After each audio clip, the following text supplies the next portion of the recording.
السلام علیکم۔ سبجیکٹ مضمون ہمارا ہے انگلش 101 انگلش کمپریہنشن۔ اس کا اردو زبان میں لفظی مطلب ہے انگریزی فہم۔ ٹاپک موضوع ہے pronunciation using the dictionary for pronunciation. اس کا اردو میں ترجمہ ہے تلفظ کے لیے لغت کا استعمال کرنا۔ To use dictionary for pronunciation, تلفظ کے لیے ڈکشنری کا استعمال کرنا۔ Look the phonetic spelling which show the sounds of the word and the stress makers which indicate which syllables to emphasize۔ صوتی ہجے تلاش کریں جو لفظ کی آوازوں کو ظاہر کرتا ہے اور تناؤ کے نشانات جو اس بات کی نشاندہی کرتے ہیں کہ ان حروفوں پر زور دیا جائے۔ Break the word into syllables, pronounce the vowel sound according to the phonetic symbols۔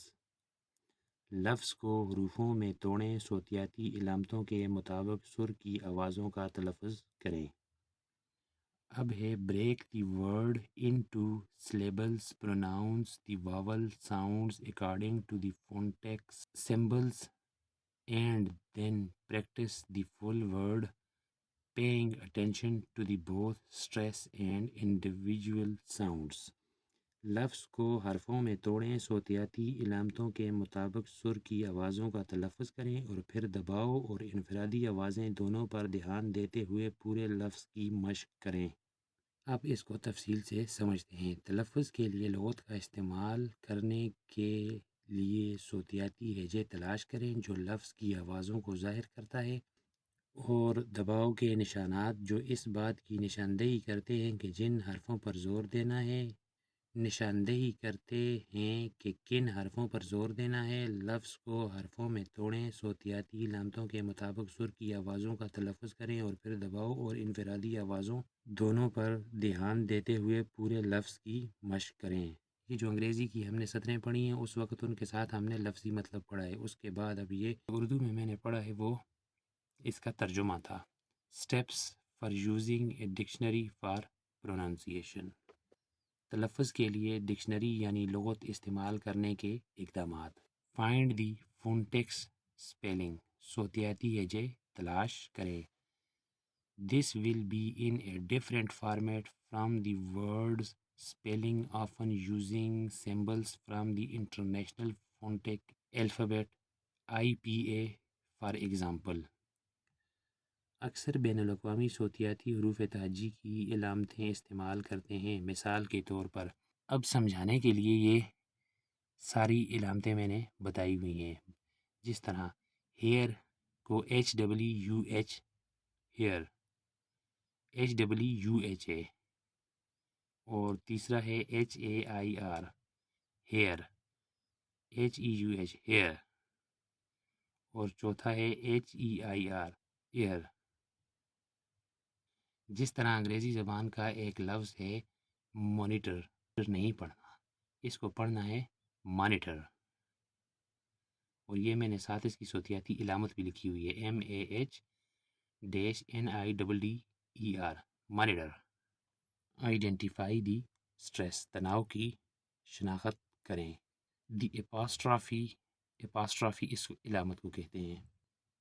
RA similar symbol indicates a stressed syllable۔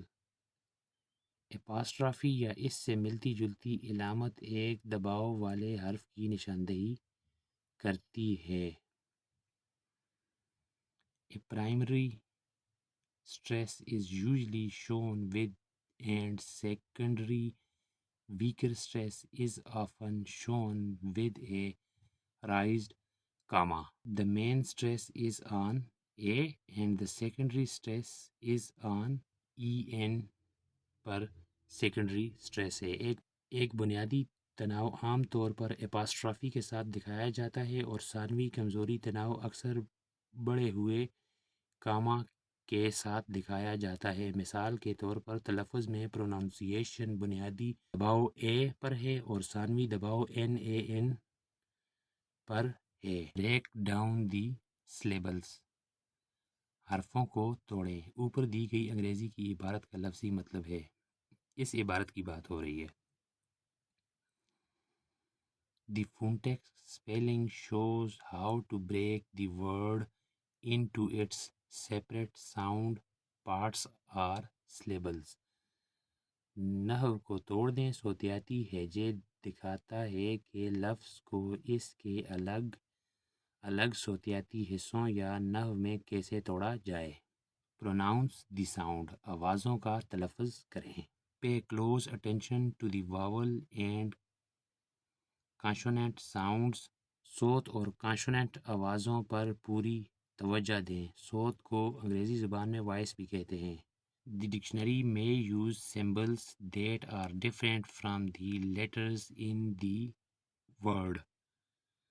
لغت میں ایسی علامتیں استعمال کی جا سکتی ہیں جو لفظ کے حروف سے مختلف ہوں۔ فار ایگزامپل، مثال کے طور پر a word that is spelled with a in the middle might be represented with a different sound in the phonetics spelling, like a soft D sound in some context۔ ایک لفظ جس